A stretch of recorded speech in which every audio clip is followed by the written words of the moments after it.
Hello, ladies and gentlemen, boys and girls, and everybody in between. Welcome to Final Fantasy XIV. So, if you're looking for a new MMO or on the fence about coming back to this world, then look no more. These are the top 10 reasons why you should be playing Final Fantasy XIV. Number 1. Story. Final Fantasy XIV is a story-heavy MMO. Here, you will be greeted with a narrative that includes you not as a grunt on the background, but as a major player in the goings-ons of Eorzea. Together with others like you, players. You fight for peace and the good relations of its people. There is a slew of supporting characters that will aid you in your journey. These characters are well fleshed out and written. Each one of them with their unique story and personal reason to do what they do. The voice acting is spectacular and deep, as you can clearly tell that the actors behind it understand the script and the direction of the story. Now remember, this is a heavy cutscene game though. See, and some of them are on the long side. But trust me, they are worth watching and will instill you not only with a sense of duty, but to inspire you to do better. To give you strength to overcome whatever obstacle you have in front of you. Every single time, emerge stronger from your ordeal. 2. Content. Whether you're a veteran player or a new player, Final Fantasy XIV offers you several pieces of content that will keep you busy for a long time. From leveling and gearing your classes to the mysterious lands of Eureka, there is always room for improvement and always something to do in this game. If you're feeling in the mood for some games and fun, Gold Saucer has a number of activities that will entertain you for a while. This includes chocobo racing, various tournaments ranging from cards to mahjong. And that is just a small part of what this game has to offer you. You have deep dungeons, glamour runs, mount farming, raiding, beast tribe dailies with their own story. Number 3. Crafting. The craft system in this game is quite different. Despite fitting into the content category, I feel that it stands apart from the usual crafting systems you see out there. To craft, you must gather ingredients so you can make whatever you want or need. Whether by using other professions, like a botanist to harvest lumber, then you change it to a carpenter to transform that lumber into planks, and finally, you go into a blacksmith so you can craft that hammer you were waiting for or wanting. Depending on what you do. You might want to sell it, I don't know. Not in your head. This can either be sold or used for your personal gain. All jobs and professions can be obtained with one single character. You can really follow the process of obtaining ingredients, crafting components, and finally putting it together just in one character. Cannot stress this enough. Second part of the crafting system that really appeals to me is the crafting itself. There is no single button that you can press and go and make an item out of it just magically. You will have rotations that you use in crafting. In order to obtain higher quality items, you will have to see to the process personally. Despite this process being automated at the end of the game, if you choose, if you won't really want to make some high quality items, you will have to research, and find out which rotation you can do to actually obtain a high quality item. Now this process is important and heavy on everything you do. Number 4. Job system. This feature is unique to Final Fantasy XIV. You create one character, and this character has the ability to take on any job. Those jobs range from combat classes, magic classes, crafting professions, or gathering professions. You can be all in just one character, effectively eliminating the need to create alts for trying other classes. Unless you have friends in another data center that you can't migrate to, in that case, I would see the point. So, as an example, you choose to be a paladin and you're not happy with it. Well, no problem. You can change it to a warrior. Tired of tanking? Well, just head to the Lancers Guild in Britannia or Thaumaturge's Guild in Ul'dah and become a spearman or master of the elements. You can do this by simply joining the job guild and changing your main weapon, and voila, you are on a different job or profession. That transition is quick and effortless and allows you to experiment on every composition in combat, crafting, or gathering until you decide which ones to take on first. Who knows, in the future you might want to play a healer or DPS and you don't have to lose your progress over it. Or even go through the story, and in the case of making a new character on a different server, you can always pay for a story skip and jump back into current content. Number 5. Community. Final Fantasy community is one of the best out there. Now, don't get me wrong. You'll find people doing your dungeon runs that are the worst in the world. Generally speaking, the community as a whole is very helpful. For instance, if you state that you're new to a specific dungeon or you have trouble doing certain mechanics, most of the time they will explain to you how to do those mechanics, where the important quests are, and even will give you advice on what to craft and which profession to follow through to help you on your current job. And you have to bear in mind that most of these people are complete strangers. So you could say that the love of the game and the passion for the franchise unites us all. I never found more helpful people in any other MMO, and I have played a few. But it doesn't stop there. Communities stretch out far beyond the game. In the case of social media, you have a little group, I say little, but they're actually pretty big right now, called the Jaysos. It's a Twitter page where you can go online, post your pictures, whether of your outfits or, photography in general. Usually the people in the Jaysos are kind enough to retweet your picture on their feed, which will share it with the rest of the community. They often inspire creative works from the player base, and it's a place where you can exchange ideas and concepts. Not only that, but Jaysos also have a e-magazine, where they showcase glamours that fit the theme of their magazine for that particular month. And lastly, they have a Discord, where you can sign up and mingle with people that are basically like-minded on their pursuit of glamour perfection. I will leave the links in the description box below so you guys can go check it out for yourselves. And do remind to show them much love while you're out there. In game, communities exist as well. You see, it's not just the ability to have a guild, or FC as they are named in this game, but also the ability to form link shells, communities inside the game. They're created to bring people that enjoy the same content together. For me, it's hunting. And when you join a brand new world and you first learn about hunting, it can be overwhelming. It starts from locating a monster to actually get a team together to kill it. And the hunter link shells are communities that unite people that like that particular piece of content, where they can do it together. It's great. So in the end, they enjoy the same things you do, and the link shells are designed to bring people together that are on the same server or data center. Number 6. Soundtrack. Final Fantasy XIV is home to some of the most epic fights out there.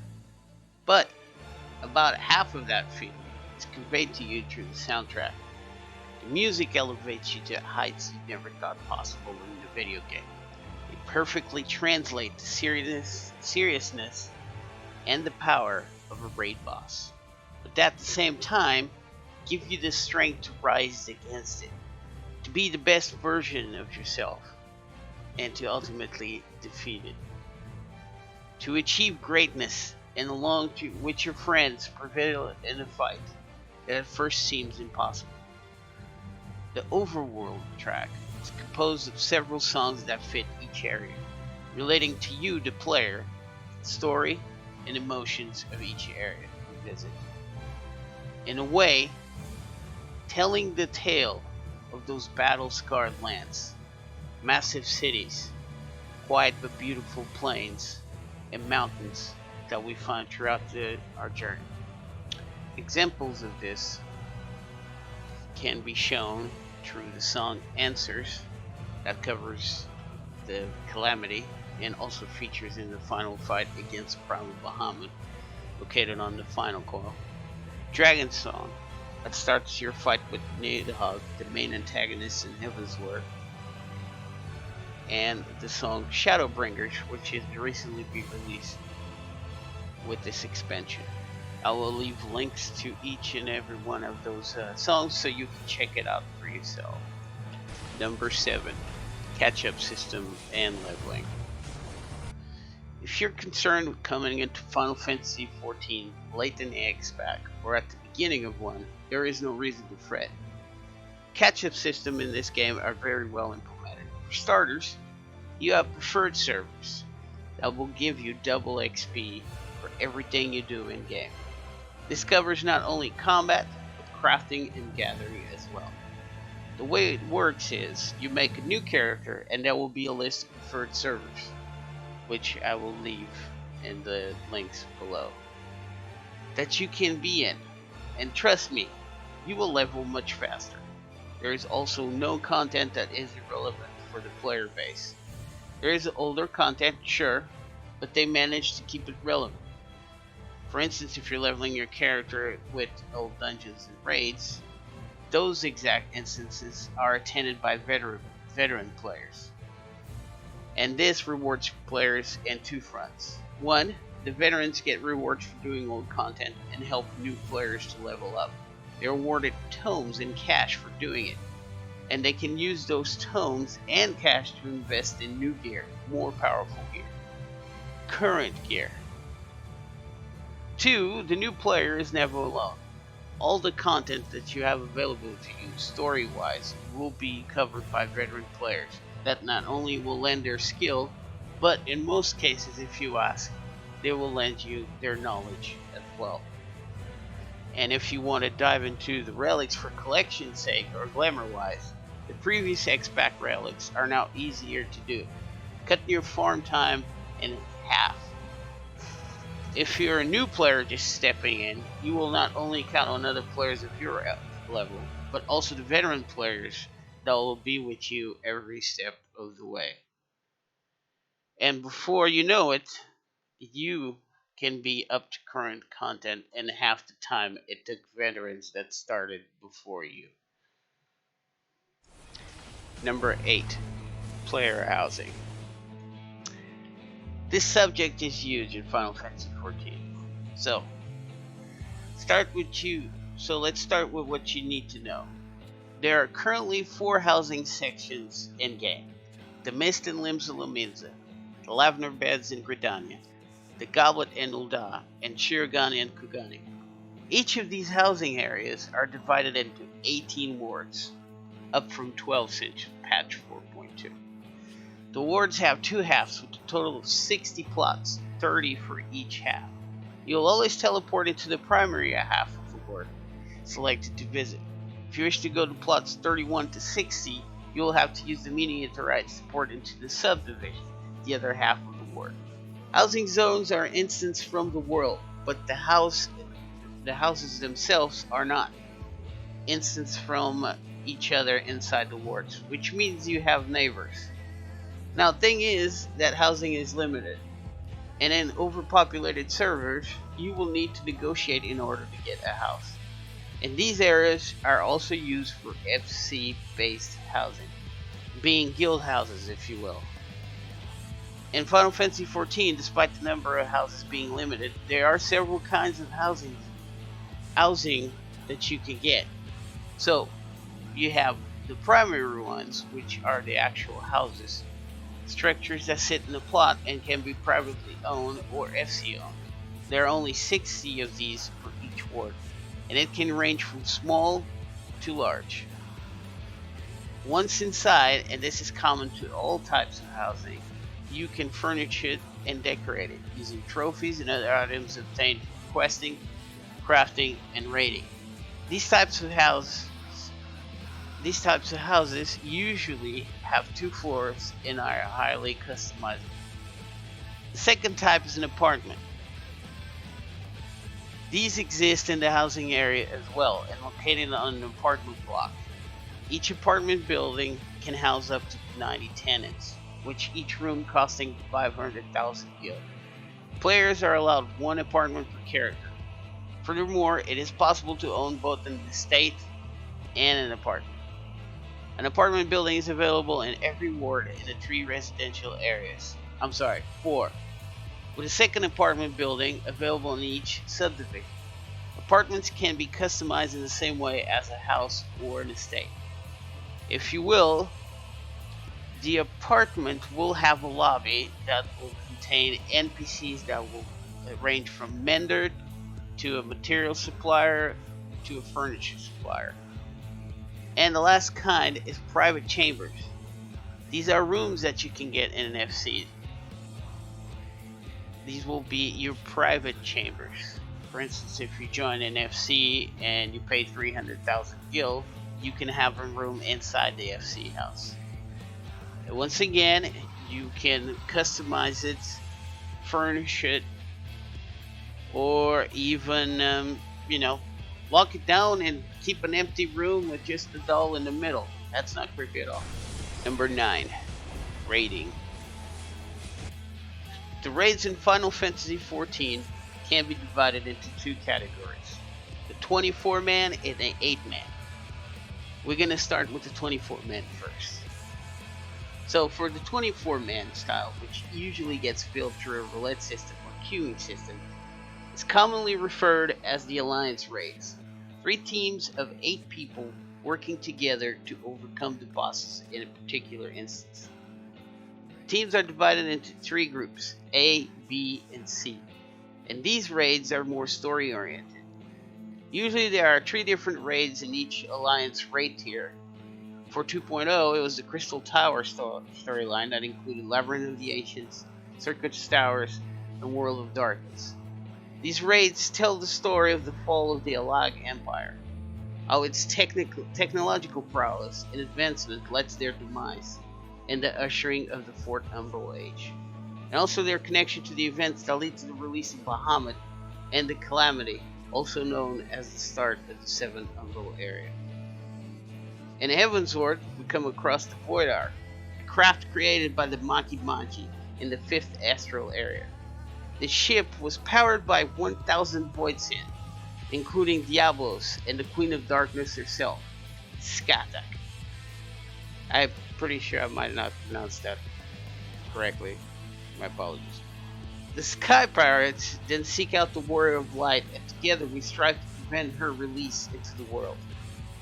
For Stormblood, we are greeted with the story of Ivalice, a long forgotten land in the majestic Imperial Theater Company.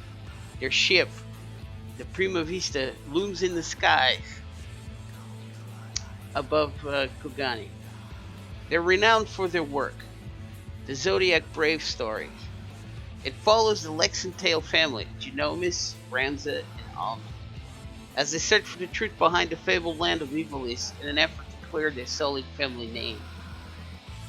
And we have the second type of raiding, which is the 8-man, where the team pits itself against bosses. Usually they are organized by series as well.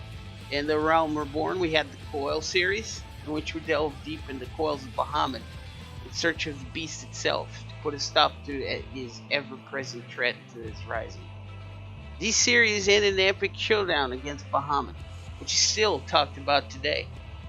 The second series rests upon the summoning of the Primal Alexander, a massive hulking machina capable of bending the flow of time. And lastly, Omega the Machine awoken to destroy Primals, but with the intention of testing the Warrior of Light in an increasingly difficult set of challenges. He wants to know what makes the Warrior of Light strong. And in the end, he finally gets to see why. By us mashing his face in with all kinds of weapons and boots. It's amazing. It's one of the best raids out there.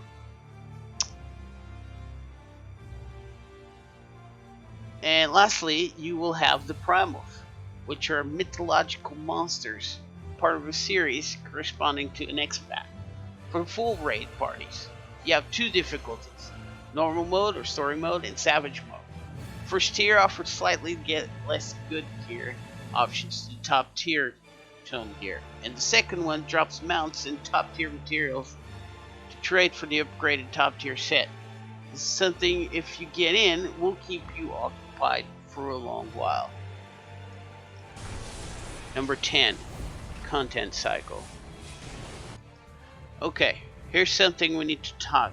Despite coming in at last, it's not by any means the worst. Final Fantasy XIV content cycle is pretty solid. You got an X-Pack every 2 years or so, and in between you got content patches. I want to say 4 months in between, but this may vary a bit, so correct me in the comment section if I'm wrong. These content patches bring new side quests or add the existing side quest lines like Hildebrand. The community can count on these patches like clockwork. In a sense, you're never without anything to do. These will add even more hours to your time in Eorzea. And between those, you have letters from the producer that keep you up to date with what's being done to improve current content and prospects to new patches or expansions. You can always count on a new raid tier and new dungeons to be doing, and more crafting and gathering deliveries and updates to Gold Saucer. Now for a bonus one. Visiting Worlds feature. So, okay. There is one more reason. A recent addition to the list of unique and quirky features for this game. It's the World Visit. So what is it, and why should you care? The answer to both of these questions is 2 words. Money and friends. Okay, I will explain. First of all, you can only visit servers in the same data center. I am a Balmung resident, and the server is on Crystal. So if I'm looking to buy treasure maps, for instance, which sometimes costs an arm and a leg in my server, I can go to visit Zalera or Diablos and see if I can get it cheaper there. You see, this move not only allows you to save money as a consumer, but as a seller, businessman slash businesswoman, I don't judge, it allows everyone, including the less populated servers, to have a chance of making some money. Not only revitalizes the server economy, but it injects and bolsters the markets of the entire data center. For the second part of this feature is more on the social component side. Let's say your main is in Mateos, and you have buddies that played in Marlboro server. Now you can visit them and do fates, hunts, treasure hunts, go to RP events, and even fish together if that's your thing. Now you can visit their server and partake in their world activities. In some, this has taken the cross-server feature that most MMOs exhibit for, population on lower level dungeons and what, or built on it and gave it a new twist. All you gotta do is head to a city, state, click the main Etherite, and change servers. Easy peasy lemon squeeze. And that is all for today. I hope this video helped you making decisions if you're coming back or not. And don't forget, drop a like button because it helps to support our addiction to monster and adult